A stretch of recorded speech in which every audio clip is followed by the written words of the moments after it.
Chers téléspectatrices, téléspectateurs et internautes, vous suivez la 350e édition de votre émission hebdomadaire sur Radio Télé Guinée, OPA Magazine. OPA Magazine, c'est l'émission de l'ordre des comptables professionnels d'Haïti qui vous renseigne sur la comptabilité, l'audit, la finance, la fiscalité, les finances publiques, l'économie, l'éthique, les nouvelles technologies de l'information et de la communication. L'émission qui passe chaque mardi à 10h PM sur Télé Guinée, reprise mercredi à 10h AM. Et pour les internautes, ils peuvent naviguer sur le www.rtghaiti.com. À cette 350e édition, nous avons retenu pour thème « Rôle de l'État dans la création des richesses ». Un thème assez pointu, mais opportun. Pour débattre ce thème, nous avons à la fois le plaisir et le privilège de partager ce plateau avec un habitué de l'émission. Je dirais un des membres du corps des consultants nationaux bénévoles, c'est-à-dire des professionnels qui se rendent disponibles pour partager avec le grand public, soit par le biais des articles, soit par le biais des interventions publiques, forme de conférences, sur les questions d'intérêt national. Eh bien, je veux citer l'économiste, le jeune économiste, Edgar Emile. Bienvenue à cette 55e édition. Merci, M. Payan. Je vous remercie pour l'invitation.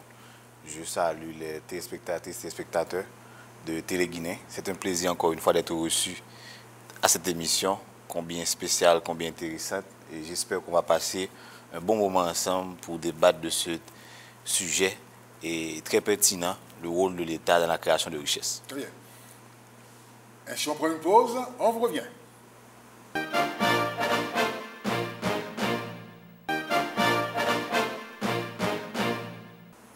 Chers téléspectatrices, téléspectateurs et internautes, comme d'habitude, nous vous renseignons sur l'activité de l'ordre des comptables. L'ordre reçoit des inscriptions locales au numéro 17 de Ariel Bossan. Les postulants, ceux qui sont intéressés à s'inscrire, à intégrer la corporation, eh bien, ils peuvent passer local de l'ordre au numéro 17 de Ariel Bossan, de 9h à 14 PM. L'ordre a un nouveau conseil d'administration. Eh bien, nous saluons ce nouveau conseil sous la présidence du confrère Yves Gaillard. Nous souhaitons bon travail. À chaque émission aussi, nous tenons à vous rappeler quelques activités internationales, particulièrement du 22 au 24 octobre, se tiendra au Pérou la 32e conférence interaméricaine de comptabilité. Haïti est membre de l'Association interaméricaine de comptabilité et chaque 2 ans, il y a une conférence organisée dans un des pays membres. Ce sera à Lima, au Pérou, du 22 au 24 octobre. Les membres de l'ordre peuvent passer au local de la corporation pour se renseigner amplement, ou bien se rendre sur le site de l'Association interaméricaine de comptabilité. À chaque émission aussi, nous vous apportons quelques conseils. Nous sommes à la fin de l'exercice fiscal. Eh bien, nous rappelons à tous les administrateurs, qu'ils soient du secteur public comme du privé, l'obligation qui est faite à toute institution de déclarer à la DGI les sommes versées durant l'exercice écoulé. Cette obligation, qu'on appelle déclaration de renseignement ou d'information, doit être soumise à la DGI du 1er au 30 octobre. Il s'agit de dire à la DGI ce que l'entreprise, l'institution a payé en termes de salaire, d'honoraires, de commission, de loyer. Faute d'accomplir cette formalité, eh bien, il y a une amende de 25 000 gourdes par mois ou fraction de mois. Eh bien, nous invitons l'administrateur à remplir cette formalité-là. Et aussi la DGI de traiter les informations. À cette 350e édition, le thème est le suivant, rôle de l'État dans la création des richesses. Eh bien, on va passer par 4 chemins. Dès qu'on parle de l'État, on parle d'un agent économique qui a une mission, un ensemble de missions, d'attributions. Et son rôle n'est pas seulement de prélever les taxes et impôts, non. Son rôle est de fournir des services également. Son rôle est de prendre des mesures incitatives, capables de faciliter la création de richesses, ou de prendre aussi des mesures capables de freiner également, donc nous sommes de protéger une production locale. C'est pourquoi nous avons invité l'économiste Ezra Emile à partager avec nous, à développer avec nous ce thème, rôle de l'État de la création des richesses. Professeur Emile, d'abord, comment voyez-vous? Pouvez vous présenter brièvement aux téléspectateurs? On vous connaît assez bien, mais quand même pas mauvais. Un petit rappel. Bon, à titre de rappel, je suis professeur à l'université. Très bien. Et économiste. Je détiens un master en gestion et administration, un MBA, avec une spécialisation en finance et banque. Et à part ça, j'ai fait d'autres formations supplémentaires, et ce qu'on appelle les formations continues, que ce soit à Harvard, à Oklahoma State University, à Mexico, également à UQAM, dans d'autres domaines comme l'entrepreneuriat, développement économique et financement des entreprises. Et voilà, mais je travaille en Haïti, notamment à l'université Quisqueya, comme un directeur de département. Et je fais de la consultation et je donne beaucoup de contributions en termes de rédaction d'articles et également des prises de position publiques, comme à cette émission par exemple. Et j'anime la chronique économique de Vision 2000. Donc, en gros, c'est un peu ça ce que je fais. Donc, voilà, vous avez, je dirais, quelqu'un qui s'y connaît et qui est disponible. Professeur Emile, la mission de l'État, différentes missions de l'État et la création de richesses. Certes, vous allez voir pratiquement comment l'État peut encourager, peut faciliter la création de richesses pour pouvoir répartir ces richesses une fois créées. Comment voyez-vous cela? Bon, en fait, depuis même la genèse des théories sur l'État, sur l'économie, il y a un lien étroit, justement, entre création de richesses et gestion de la cité. C'est tellement vrai qu'à un certain moment, la science économique s'appelait économie politique. Et même la définition même du mot économie, étymologiquement, ça a le sens de gestion de la cité. Maintenant, la gestion de la cité, c'est d'abord la gestion des ressources, la gestion des personnes, mais aussi la gestion de ce qui a comme ressources matérielles, ressources financières. Maintenant, comment on peut permettre à tout le monde de bien vivre ou encore d'avoir des conditions de vie qui sont acceptables si on ne crée pas de la richesse? Et c'est ça l'idée. Et il y a beaucoup de théories qui ont été produites sur ça. Par exemple, il y a des auteurs, que ce soit les Ricardo, que ce soit Karl Marx, que ce soit tous les grands de l'économie.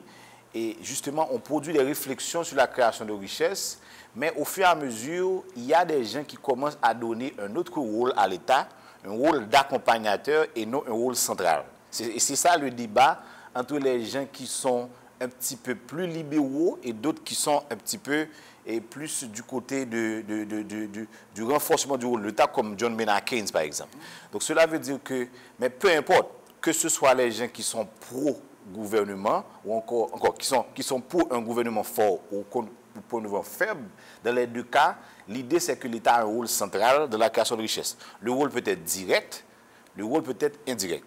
Maintenant, aujourd'hui, avec la domination des théories capitalistes de l'économie de marché et depuis après la Deuxième Guerre mondiale, donc on comprend justement que l'État a un rôle à jouer dans le sens de booster, dans le sens d'accompagnateur, dans le sens justement d'encadrement de la création de richesse. Donc cela veut dire que l'État ne va pas produire la richesse de par lui-même en tant qu'entreprise ou industrie, mais l'État doit créer des conditions à tous les niveaux, politiques, légales, économiques, administratives, et pour permettre à des entreprises, à des individus, à des groupes d'individus de prendre des initiatives, mais surtout de les faciliter pour que justement ils puissent réussir dans cette logique de création de richesse, parce qu'on ne peut pas avoir une qualité de vie intéressante s'il n'y a pas de richesse. Donc la richesse doit être créée pour qu'elle soit redistribuée par la suite. Donc le rôle de l'État aussi intervient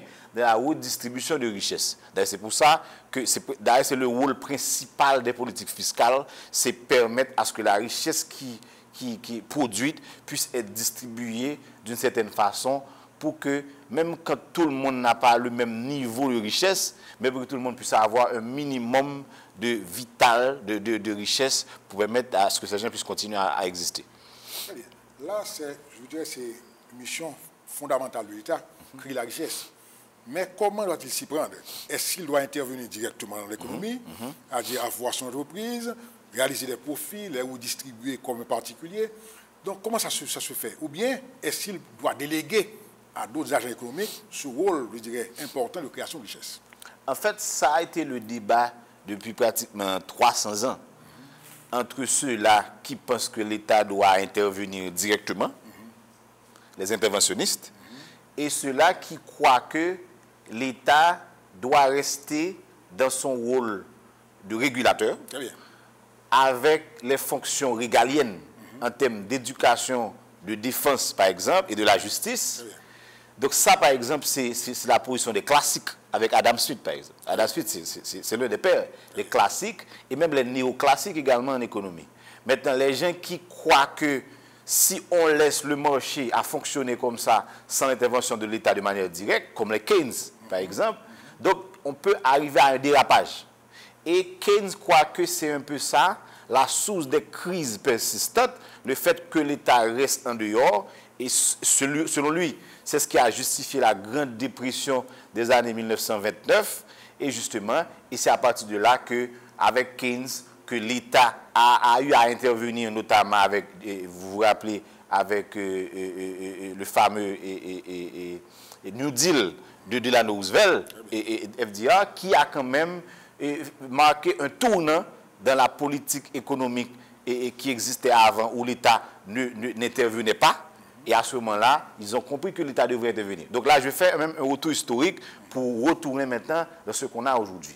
Donc maintenant, avec la dominance ou encore la domination des théories capitalistes des économies de marché, et notamment avec l'explosion du bloc de l'Est, donc la donne aujourd'hui est que l'État reste sur ses rôles fondateurs, sur sa mission régalienne, notamment en termes de défense avec l'armée, en termes de la police pour la sécurité, notamment avec l'éducation, mais pour laisser le marché libre pour les entreprises de fonctionner. Mais tout au moins, avec de la régulation.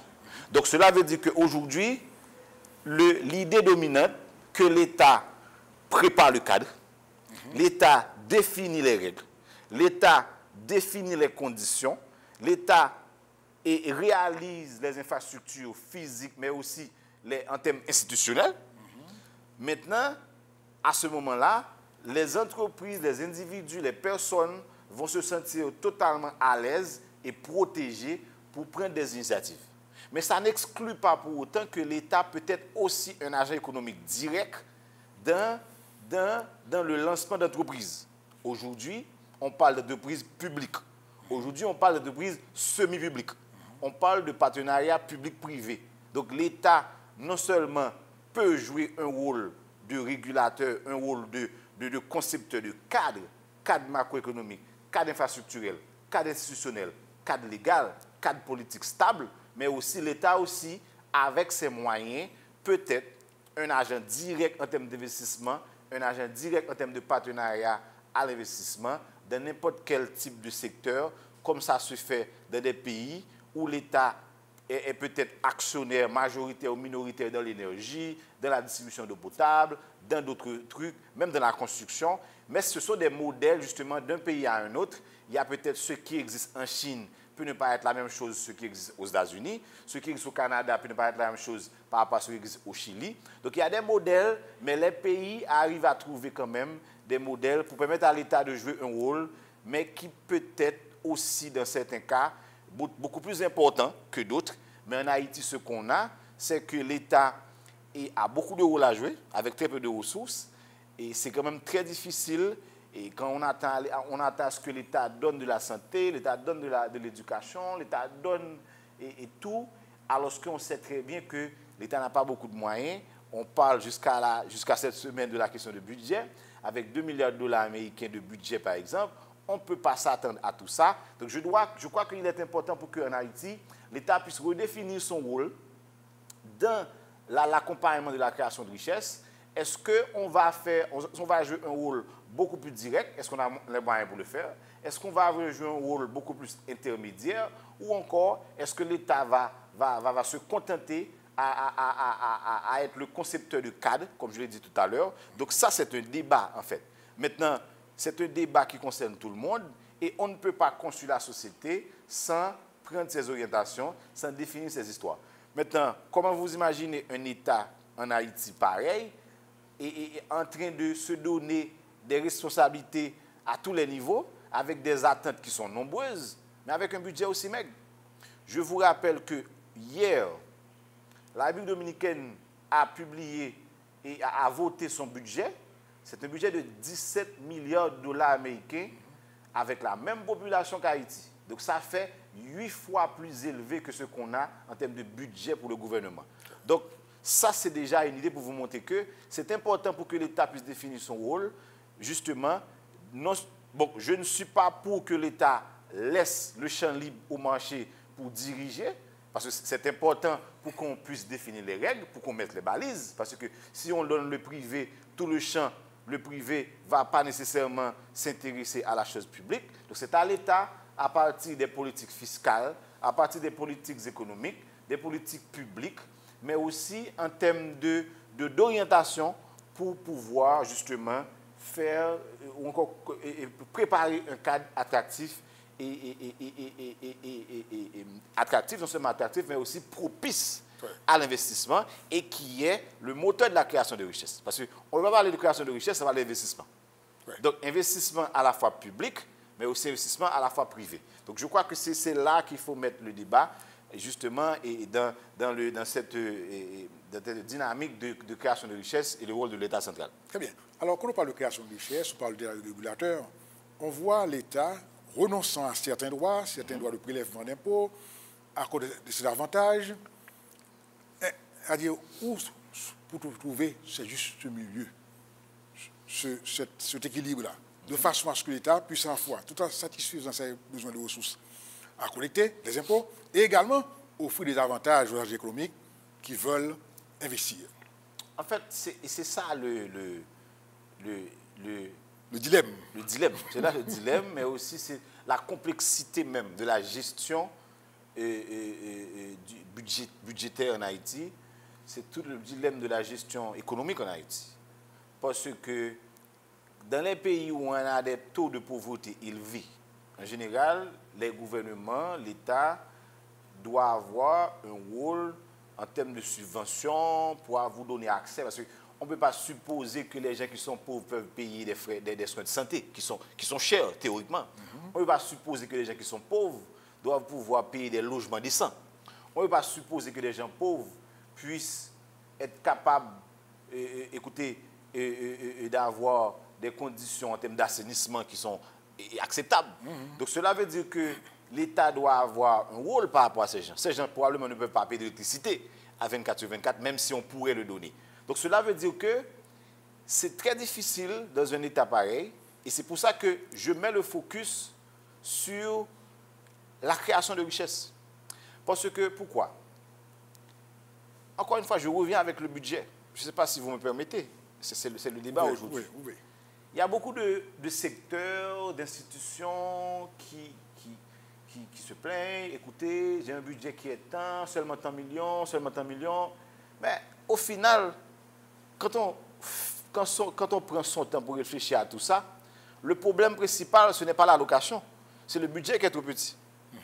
Donc cela veut dire que même quand on vous donne la moitié du budget, ça peut ne pas être suffisant vu que le budget en soi est déjà petit. Donc cela veut dire que le combat pour nous aujourd'hui, ça ne devrait pas être quelle forme d'allocation, mais c'est surtout comment travailler pour avoir un budget beaucoup plus grand. Maintenant, pour avoir un budget beaucoup plus grand, de plus grande taille, cela passe encore une fois par votre question, par la création de richesse. Très bien.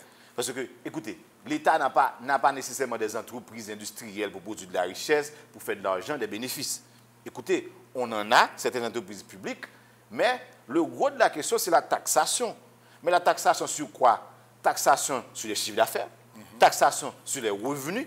Donc, s'il n'y a pas de revenus, s'il n'y a pas de richesse, s'il n'y a pas de chiffre d'affaires, donc l'État ne pourra pas avoir des perceptions importantes. Donc, cela veut dire que ce dilemme, justement, je crois qu'il faut arriver à redéfinir un système fiscal, je dirais, beaucoup plus progressif, dans le sens que ça met beaucoup plus l'emphase sur la création de richesses. Parce qu'aujourd'hui, dans les pays du monde, on comprend bien que la politique fiscale est un outil clé à la création d'entreprises, est un outil clé en termes de lutte contre la pauvreté. Mais on a du mal à comprendre ici en Haïti que la fiscalité peut être utilisée à ce niveau. On pense que c'est une question de comptabilité, de rentrée et de dépenses. On fait fonctionner la machine. On fait fonctionner la machine, on met de l'huile, on met du papier, on met de la gasoline, et puis ça roule. Alors que ce même outil, selon la façon dont on l'oriente, selon la façon dont on l'utilise, on l'implémente, selon le mode de choix qu'on fait en termes de taxation, d'imposition, indirect, direct, sur les groupes imposables, les groupes non imposables, les plus faibles, les plus forts, les secteurs, la douane, la DGI, etc.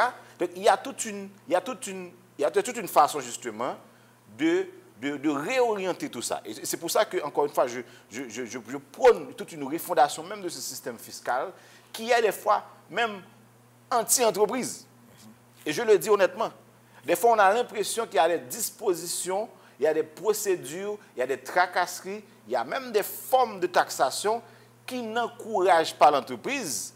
Donc, au lieu de servir de booster, d'accélérateur, d'encadreur ou de facilitateur, on a l'impression que le système est surtout un obstacle à la création de richesse. Donc, je crois qu'il est important en Haïti pour qu'on réfléchisse à un modèle de fisc, à un modèle de politique fiscale qui soit au service des entreprises, qui soit au service des gens qui veulent prendre des initiatives. Je comprends mal que des gens veulent lancer des entreprises et ils doivent payer une patente au point de départ.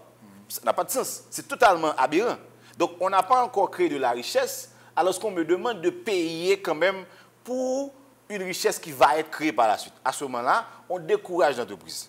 Dans tous les pays du monde où on veut inciter l'activité économique, où on veut inciter l'investissement, où on veut inciter la création de richesses, au-delà des politiques de stabilité, au-delà des politiques infrastructurelles en termes d'énergie ou de route, au-delà des politiques en termes je dirais, pour faciliter les procédures administratives, mais aussi on fait en sorte que le fisc soit au service des gens. Je ne parle pas nécessairement des crédits d'impôt.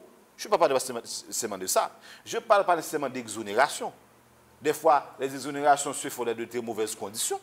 Des fois, pas nécessairement sur une base où on encourage la production. Des fois, c'est sur des bases totalement d'acquaintance qui n'ont rien à voir avec je dirais, la logique d'accompagnement de la production. Et je crois que c'est là qu'il faut comprendre le problème. Alors là, c'est vraiment un véritable dilemme pour l'État qui a besoin de ressources et qui a l'obligation de faciliter la création de richesses. Mais ce faisant, l'État ne perd pas non plus. Parce que quelque part, le fait de créer de la richesse, on vous l'avez bien dit, on crée aussi des emplois, on investit. Donc, par conséquent, on achète un équipement, celui qui vend l'équipement a aussi des impôts à payer. Donc, quelque part, il y a, je dirais, une relation de cause à effet en création de richesse et, je dirais, l'amélioration des ressources fiscales aussi. Donc, on n'a pas à inventer la roue. Il y a d'autres exemples il y a d'autres initiatives qui ont été prises ailleurs. Est-ce que, quelque part, nous ne pouvons pas non plus nous inspirer de l'exemple des autres pour construire un modèle capable de répondre, je dirais, à la relance effective de l'économie? Nos dirigeants, nos intellectuels, nos élites, c'est pratiquement des gens qui ont voyagé. C'est pratiquement des gens qui ont fait des études à l'étranger, comme toi, comme moi, oui, comme d'autres encore. Mais écoute, je crois qu'il y a, et je vais être très direct, je crois qu'il y a une résistance au changement en Haïti. Cette résistance au changement, à tous les niveaux, et non seulement sur le plan politique. J'étais à une émission dans une station sœur pendant le week-end, et je l'ai dit ouvertement, on n'a même pas fait une révolution depuis 1804. on a fait des mouvements réactionnaires, on a fait des mouvements de rue qui ont fait peut-être changer les têtes dans les positions. Mais on n'a pas l'impression qu'on a bouleversé le système. L'ordre des choses. L'ordre des choses. Donc cela veut dire qu'on n'a pas pu faire une autre révolution depuis 1804. Et ce n'est pas seulement au niveau politique. Maintenant, quand vous parlez des modèles qui existent à l'étranger, mais nous les connaissons tous. Oui. Nous savons très bien qu'est-ce qu'il faut faire. Oui. Nous savons très bien qu'est-ce qui marche, qu'est-ce qui ne marche pas. Mais encore une fois, c'est très difficile quand on est en position de prendre ce recul. On n'est plus tenté à reproduire ce que les autres avaient l'habitude de faire. D'ailleurs, ça demande un dépassement de soi pour aller au-delà de ce qui se fait. Même pour un citoyen, c'est très difficile de sortir de vos habitudes de tous les jours. Parce que ça demande un effort énorme. Et en général, on n'est pas reçu. Hein? On n'est pas reçu. On n'est pas reçu. On résiste au changement, on résiste à l'innovation, on résiste au bouleversement. Pourquoi? Parce qu'on ne sait pas qu'est-ce qui va arriver demain. On a peur de cette zone d'incertitude. On a peur de ce lendemain qu'on ne connaît pas. Très bien. Maintenant, qu'est-ce qui arrive? Vous avez, par exemple, je prends le cas pour toutes les procédures en termes d'investissement qui existent en Haïti aujourd'hui. Les procédures en termes d'exportation. Les procédures en termes de création de sociétés. Les procédures à tous les niveaux. Hein. Que ce soit les gens du public, que ce soit les gens du privé, que ce soit les gens de l'international, pratiquement tout le monde, on connaît les problèmes. Et encore une fois, au forum de la compétitivité qu'on avait la semaine dernière, qui était assez intéressant, et c'était quand même triste de voir que les mêmes problèmes reviennent encore et encore et encore. Mais la question, quand est-ce qu'on va changer ça? Parce que tout le monde se plaint que ça prend trop de temps pour faire quoi que ce soit, etc., les procédures, etc. On a l'impression qu'on est tellement accroché aux procédures, les procédures priment sur l'efficacité. Les procédures priment sur la performance. Et ça affecte, encore une fois, toute la machine. Ça nuit à l'investissement. Ça nuit aux initiatives. Et je crois que c'est important, non seulement d'apprendre ce qui se fait à l'étranger, comme vous dites, les modèles, mais le débat aujourd'hui, c'est comment arriver à les implémenter pour que ce qu'on fait aujourd'hui soit différent et meilleur par rapport à ce qu'on faisait 10 ans de cela. Bien. Et c'est ce combat-là qu'on est en train de mener. Et je crois que c'était tout à fait logique et juste de poser cette question. Très bien. Eh bien, étant donné que c'est logique, on prend une pause, on vous revient.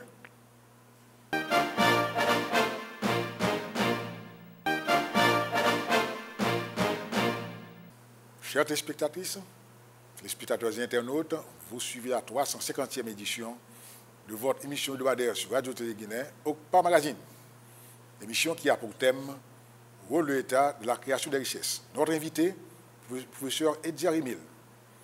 Au cours de la première partie de l'émission, professeur Emile nous a expliqué la relation de cause à effet entre d'abord la création de richesses et les ressources à collecter par l'État. Plus l'État crée la richesse, plus l'État devient plus riche. Donc, quelque part, l'État aurait intérêt à utiliser, comme il a si bien dit, la politique fiscale, la politique institutionnelle, la politique administrative, de façon à stimuler, encourager la formation de la richesse. Une nouvelle entreprise qui est créée, ça fait des emplois créés, des investissements à consentir. Ça fait aussi un effet sur l'épargne. L'employé qui travaille, qui épargne son argent, il a besoin de rémunération aussi. Donc, quelque part, il aurait été plus à l'aise et plus convenable pour lui de pouvoir investir son épargne. Donc, voilà, encore une fois, des éléments, des outils dont dispose l'État et qui sont à sa disposition, puisque les expériences ont été faites ailleurs et elles ont été assez bénéfiques. Donc, encore une fois, monsieur Emile, l'État veut avoir des ressources. L'État doit créer aussi des ressources des particuliers, des investisseurs. Dans ce dilemme, pas vrai? Vous avez si bien dit, l'État peut s'inspirer des expériences réalisées ailleurs, haïtiens particulièrement.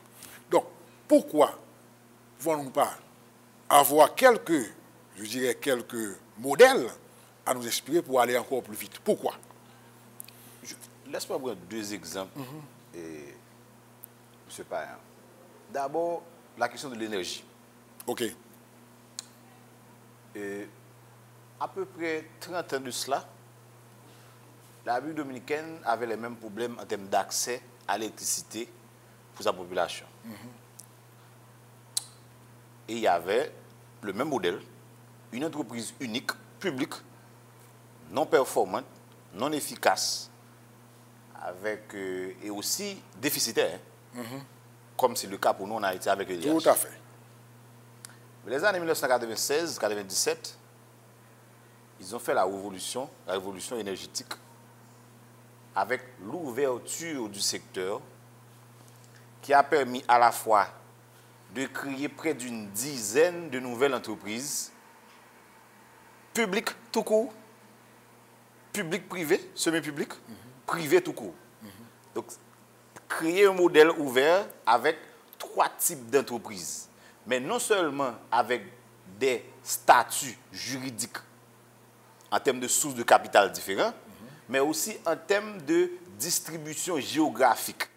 Il y a des entreprises qui s'occupent de l'électricité dans le nord, d'autres dans le sud, d'autres dans l'ouest, d'autres dans le centre, etc. Donc voilà ce qu'ils ont conçu avec le modèle. Ils ont mis en place et implémenté ce plan. Et aujourd'hui, en moins de 20 ans, ils ont passé de 30 à 40% accès à l'énergie à 96%. Maintenant, qu'est-ce qu'on a fait? Pélig, c'est peut-être l'une des plus grandes œuvres qu'on n'a jamais réalisées en termes de production énergétique en Haïti. Mais écoute, ça date déjà de plus de 40 ans, les années 70. Maintenant, on a un modèle, et j'ai fait la radiographie dans un article que j'ai publié en 2014, intitulé EDH, principale source d'appauvrissement de l'État haïtien. Et j'ai expliqué clairement que commercialement, le modèle n'est pas soutenable. En termes de management, pas soutenable. En termes de production, en termes de financement, à tous les niveaux. Donc, le modèle est arrivé à son terme. Merci. Le modèle n'a plus d'avenir. Et non seulement ça, le modèle est déficitaire. Parce que comment imaginez que quand vous regardez la loi qui a créé l'UDH, c'est une entreprise publique, avec la mission non seulement de donner de l'énergie, mais aussi de créer de faire des revenus. Et l'entreprise devrait pouvoir non seulement avoir des revenus pour son fonctionnement, pour l'investissement, de l'extension, mais aussi de donner l'argent à l'État. Alors que ce qu'on a dans la réalité, c'est tout à fait l'inverse. C'est l'État de préférence qui injecte des millions de dollars chaque année pour aider à IDH à payer ses carburants, à acheter ses carburants, payer ses factures vis-à-vis des entreprises qu'on appelle des IPP, des producteurs indépendants d'électricité. Je fais une petite parenthèse pour dire que dans le budget 17-18, la contribution des entreprises publiques dans le budget, en termes de ressources, seulement 545 millions de gouttes. Si vous prenez n'importe quelle grande entreprise dans le secteur privé, ça dépasse les milliards. Je ne vais pas citer de nom, mais on les connaît, les plus grandes entreprises. Ça veut dire que vous imaginez, on est dans un modèle où des entreprises publiques à vocation commerciale rentable, maintenant constituent des poches, je dirais, de perte ou d'appauvrissement pour l'État. Maintenant, on a fait des études. On a fait une dizaine d'études. Et l'étude la plus, je dirais, l'une des études les plus ambitieuses qu'on n'a jamais réalisées, c'est l'étude que EDF avait réalisée il y a peut-être 2 ans de cela. Beaucoup d'argent, plusieurs centaines de pages. Et ça a été extrêmement intéressant. Et on a expliqué clairement que tout le modèle, comment il faut faire, ouverture, investissement privé, investissement public, etc., pour question de facturation. Parce que, bizarrement, même avec ce même modèle, si l'EDH avait la capacité de bien facturer, tous les gens qui consomment ne sont pas facturés. Tous les gens qui veulent facturer n'en paient pas. Tous les gens qui paient ne paient pas suffisamment. Donc il y a un manque à gagner à tous les niveaux. On n'en parle même pas pour les pertes pour les pertes en termes de brise. On appelle les pertes non techniques. Maintenant, encore une fois, on connaît le problème. Mais qu'est-ce qui a été fait à date? Rien. On fait juste des petits projets pour augmenter un petit peu de la production. On met un central en plus pour 10 MW. On met ça dans 10 MW. Alors qu'au fil du temps, on a l'impression qu'on a dépensé tellement de l'argent. Quand on met les dépenses du secteur privé en termes d'entreprise, de ménage, de l'État, sur 10 ans, ça fait plusieurs milliards de dollars américains. On n'a pas besoin de tout ça pour faire un bon modèle, un bon central avec toute couverture, etc., etc. Donc ça veut dire que pour moi, c'est que, encore une fois, ce sont des dossiers sensibles. Probablement on a peur, probablement on n'a pas la force pour vraiment rentrer dans ces choses et ça coûte énormément au développement de ce pays. Il n'y a aucun pays qui peut rêver de création de richesse sans avoir ces infrastructures de base à point. Il n'y a aucun pays de l'Amérique latine que personnellement j'ai visité où il y a des problèmes d'électricité. Ça n'existe pas. Il n'y a aucun problème de l'Amérique latine parce que je déteste prendre des exemples de grands pays. Oui. Je préfère prendre des exemples de pays. J'ai été au Chili en septembre, le mois dernier, en août. C'est incroyable de voir un pays en 30-40 ans qui a réalisé un miracle économique. Quand on est au centre de Santiago, on a l'impression qu'on est à Manhattan. Il n'y a aucune différence. Maintenant, je pourrais prendre, à part de l'énergie, des exemples en termes de financement. On sait très bien que l'économie doit être financée si l'économie doit produire. Tout à fait. Maintenant, comment vous imaginez avec des taux avec d'abord des produits financiers très limités, uniquement avec des crédits bancaires, alors que la Jamaïque, mon Dieu, a un marché boursier qui date de plus de 30 ans. La Jamaïque, c'est 3 millions d'habitants, pardon. C'est la population de l'Ouest. La Jamaïque arrive à créer un marché des capitaux depuis 30 ans. Alors qu'ici, en Haïti, on perd son temps, on a un marché, on a un système financier qui est totalement bancaire. Et dans aucun pays du monde, la banque ne finance pas le développement. Ça doit être clair. On ne doit pas s'attendre à des entreprises, à des banques classiques de financer le développement. De préférence, il faut construire un modèle de marché des capitaux parallèle avec des produits financiers diversifiés et adaptés, mais aussi alléchants en termes de coûts pour le financement. Je ne connais aucun pays émergent où on pratique des taux qui dépassent les 7-8% par année. Que ce soit au Chili, à Taïwan, d'autres pays encore que j'ai visités. Maintenant, comment vous allez avoir un secteur de logement développé dans ce modèle? Comment vous allez avoir un système, un secteur industriel développé dans ce modèle pareil? Comment vous allez avoir des gens pour prendre des initiatives quand on sait que ça revient aussi cher, non seulement en termes de coûts de fonctionnement, en termes de coûts, en termes de loyer de l'argent, en termes de procédures administratives. Donc, encore une fois, c'est là qu'il faut regarder la chose. Et on est impatient à voir des gens venir bouger la façon dont on fait les choses. Très bien. Alors, l'État, en tant qu'agent économique, doit être aussi créatif. Pourquoi pas? Parce que, quelque part, il y a les besoins à satisfaire, de l'autre, il y a aussi les mesures à prendre.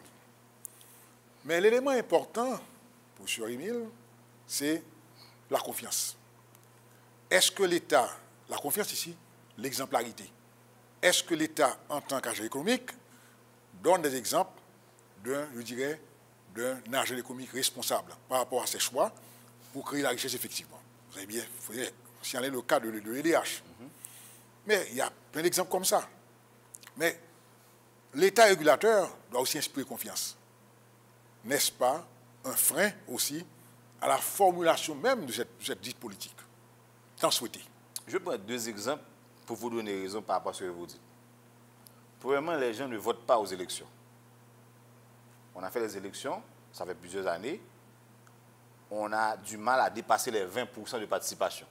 Il y a un problème. Donc, il y a près de 80% de gens qui ont leur carte et qui restent chez eux. Mais pourquoi ils restent chez eux? Parce que c'est encore le problème de confiance.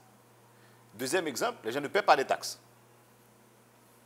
on est le deuxième pays avec la plus faible pression fiscale dans l'Amérique latine et les Caraïbes, après le Guatemala. C'est-à-dire qu'on ne paie pas de taxes en Haïti. Mais pourquoi on ne paie pas de taxes? Encore une fois, parce que les gens n'ont pas la garantie que cet argent que je vais vous donner va être utilisé de manière optimale. Et c'est ça le problème. Et ce déficit de confiance ne date pas d'hier. Ce n'est pas hier. Ce n'est pas le gouvernement de Jovenel Moïse. Ce n'est pas le gouvernement de Martelly. Ça date de longtemps. Et au fur et à mesure où on gère pas très bien, au fur et à mesure que la population constate que les conditions ne changent pas, que les signaux ne sont pas différents, les pratiques gouvernementales ne sont pas si différentes, les modes de fonctionnement ne sont pas nécessairement innovants. Les citoyens, on n'a pas l'impression qu'effectivement, on est dans cet état de service dont on rêve tous, dont nous rêvons tous. À ce moment-là, on va avoir un effritement de confiance. Le déficit de confiance va être beaucoup plus criant. Et ce combat doit passer pas nécessairement par des campagnes de civisme ou d'éducation. Ce n'est pas l'action. Non, c'est pas l'action, c'est pas l'exemple. Mais cela veut dire que c'est le mode de gouvernance. Ce sont les résultats par rapport aux promesses. La population, c'est lui le baromètre. C'est lui le thermomètre qui va mesurer pour dire que par rapport aux promesses, par rapport à la vision qui a été projetée, quel est le résultat?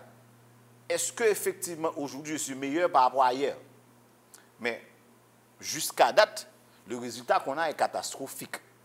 Je parle du résultat des 30 années après Duvalier. Regardez un exemple, un indicateur, c'est l'indicateur de revenu par habitant. Le revenu par habitant de l'haïtien moyen n'a pas cru pendant 30 ans. Ça veut dire qu'en d'autres termes, le citoyen de 2017 n'est pas nécessairement plus riche que le citoyen haïtien moyen de 1987. Et c'est quand même triste de dire ça. Parce que le mobile des actions du gouvernement ou de l'état de la société devrait l'amélioration des conditions. Et c'est triste de voir que dans le contexte latino-américain, dans le contexte caribéen, dans le contexte américain, on est le seul pays à avoir des résultats aussi catastrophiques. Tous les autres pays ont connu la dictature. Tous les autres pays ont connu l'instabilité. Tous les autres pays ont connu des crises. Tous les autres pays ont connu de la violence. Mais à un certain moment, ils se sont entendus, que ce soit gouvernement, opposition, société civile, pour définir un plan global, pour définir un modèle. C'est ce que la Dominicanie a fait au cours des 50 dernières années. Ils ont eu des dirigeants violents, des dirigeants non efficaces. Le Chili a eu de la dictature avec Pinochet. Écoutez, les autres encore.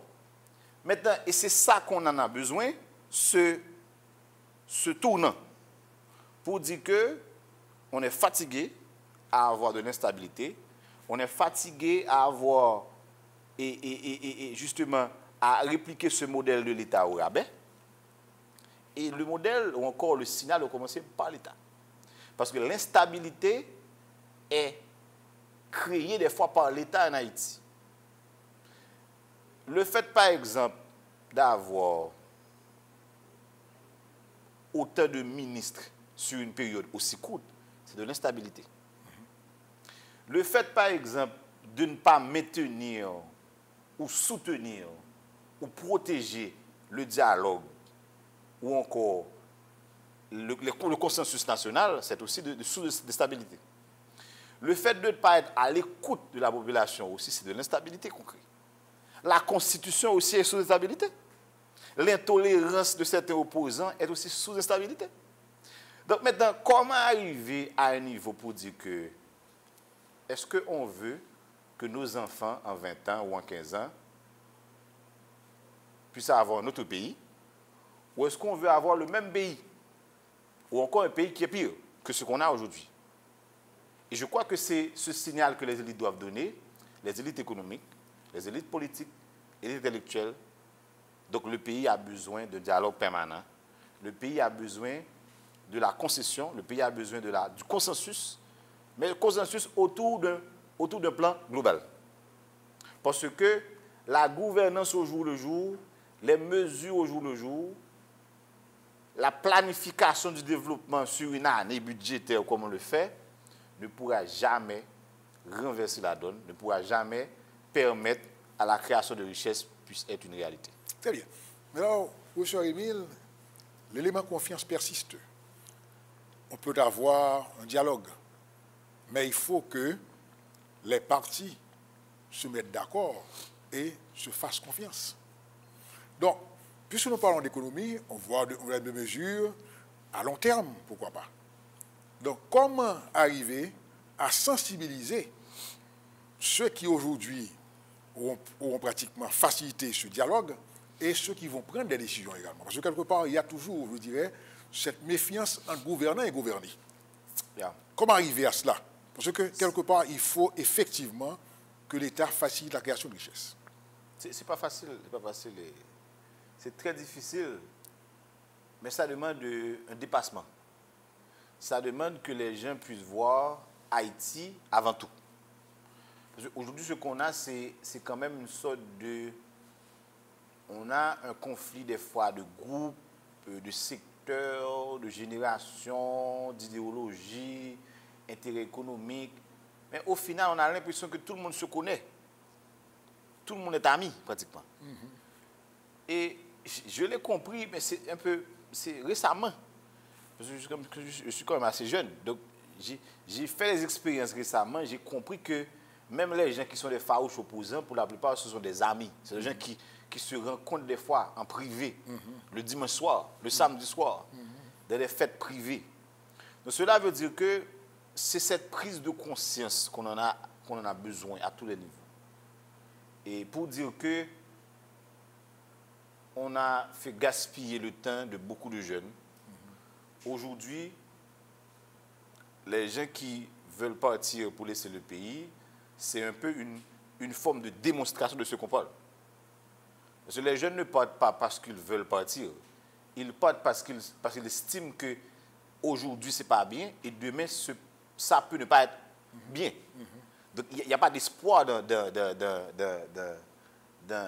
l'avenir.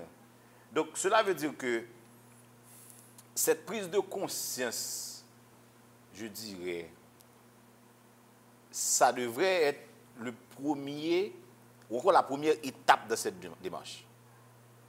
Les élites doivent être conscients que si on ne fait pas mieux, si on ne fait pas de manière à ce qu'on améliore les choses, si on ne s'entend pas, on se détruit. Et c'est ça l'idée. Daniel Laferrière a cité et a fait une déclaration comme assez intéressante, et je crois que ça doit être un message aujourd'hui. Il a dit que les élites économiques, on pourrait ajouter les élites politiques. Pourquoi pas? Les élites, de manière générale. C'est comme il a l'impression que ces élites sont en première classe dans un avion et les autres personnes sont dans la classe économique. Et il y a une bombe dans la classe économique. Et il a l'impression que les gens qui sont dans la classe, première classe ne sont pas inquiets. C'est comme si on a l'impression que rien ne va nous arriver justement parce qu'on est devant. Mais on a oublié qu'on est tous dans le même avion. Parfait. Cela veut dire que ceux qui menacent les gens qui sont les plus pauvres, ceux qui menacent Haïti en termes de menaces, catastrophes naturelles, menaces économiques, crise politique, que ce soit, ce sont des menaces que tout le monde devrait prendre en compte. Oui. Donc cela veut dire que si on persiste dans cette situation, si on ne fait pas en sorte de renverser la tendance qu'on a aujourd'hui, c'est tout le monde qui va payer les conséquences. Très bien. Et c'est pour ça justement, pardon, qu'il est impératif qu'on s'asseye, Oui. qu'on dise les choses au clair, qu'on mette les choses sur la table, qu'on définisse quelque chose. Parce que le modèle aujourd'hui est un modèle perdant-perdant. Ça doit être clair. Oui. On peut transformer le modèle perdant-perdant en un modèle gagnant-gagnant. Parce que les gens qui ont l'impression qu'ils gagnent ne gagnent pas vraiment. Ils gagnent sur le court terme. Mais demain matin, une crise cardiaque et puis suffit. Demain matin, une catastrophe naturelle de type, je ne sais pas moi, peut menacer tout le monde. Tout à fait. Donc cela veut dire qu'on doit être conscient de la nécessité qu'il y a aujourd'hui pour arriver à un consensus, à définir une vision ensemble. Très bien. Parce que tout le monde peut gagner quand Haïti marche. Très bien. Les gens qui sont riches peuvent être plus riches si Haïti est riche. Tout à fait. Et non pas l'inverse. Professeur Émile, le message est clair. Prenons un exemple, un secteur, le secteur agricole particulièrement. Comment pourrait-on utiliser les outils pour faciliter, je dirais, la création de richesse dans ce secteur? Le secteur agricole En très peu de mots. est extrêmement compliqué. Les défis sont à plusieurs niveaux. On sait qu'il y a un problème au niveau du cadastre, c'est-à-dire que de la distribution des terres, de la propriété des terres, mais aussi de la taille des terres d'exploitation. Selon les études, on a plus de 75% des terres qui sont moins de 2 hectares. C'est-à-dire qu'il y a une forme de morcellisation, de parcellisation des terres. Le problème est au niveau de l'irrigation aussi. Il y a moins de 10% des terres qui sont irriguées réellement. Sinon, c'est la pluie. On entend la pluie. Il y a un problème de financement. Seulement 0,2-0,3% du financement privé qui est alloué à l'agriculture. Il y a un problème d'outils, d'équipement. Il y a un problème au niveau de la formation également, des techniques d'agriculture. Il y a un problème aussi en termes d'infrastructure, de routes agricoles, par exemple. Mais aussi, il y a un problème en termes de qualité. On ne contrôle pas ces histoires. Et le gros problème, c'est qu'on a un problème aussi de recherche du marché. Maintenant, c'est un dossier qui est sensible, mais je vois que le gouvernement actuel met beaucoup de l'emphase sur l'agriculture. Mais je crois qu'il y a des éléments préliminaires qu'il faut prendre en compte. Avant d'entrer directement, il faut qu'on arrive à définir le statut de l'entrepreneur agricole. Tout à fait, c'est ça. Pour faire passer l'exploitant agricole à un statut d'entrepreneur agricole. Mais aussi, je préfère, au-delà de l'infrastructure, au-delà des terres irriguées, il faut donner les moyens pour que cet entrepreneur puisse avoir du financement pour faire ses activités. Et non pas lui donner l'impression qu'on peut donner tout. On vous donne des engrais, on vous donne des semences, on vous donne des tracteurs, on donne tout. L'État ne peut pas rentrer dans cette logique d'agriculture. L'agriculture doit mettre l'accent sur l'entrepreneuriat, sur l'initiative privée, mais l'État a la responsabilité de protéger. Mais aussi, l'agriculture doit prendre en compte la protection des produits nationaux également. On ne peut pas dire qu'on encourage des gens à produire dans le plateau central, alors que les mêmes produits sont importés, soit totalement en contrebande 0%, ou à des taux de douane, à des droits de douane extrêmement faibles. Donc le combat pour l'agriculture, c'est un combat d'abord pour la définition du statut d'entrepreneur agricole. C'est un combat pour la facilitation de la création des entreprises agricoles. C'est un combat pour le financement plus accessible de l'entreprise agricole. C'est un combat aussi pour la protection des produits haïtiens vis-à-vis des produits dominicains. Et c'est un combat aussi pour l'irrigation à un niveau et beaucoup plus de grande envergure pour permettre à ces gens de pouvoir réaliser leurs activités.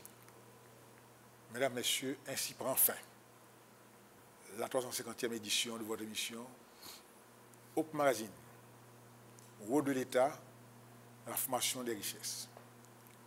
Nous disons un grand merci à notre invité professeur Edzer Émile pour sa disponibilité et surtout pour la qualité de ses interventions.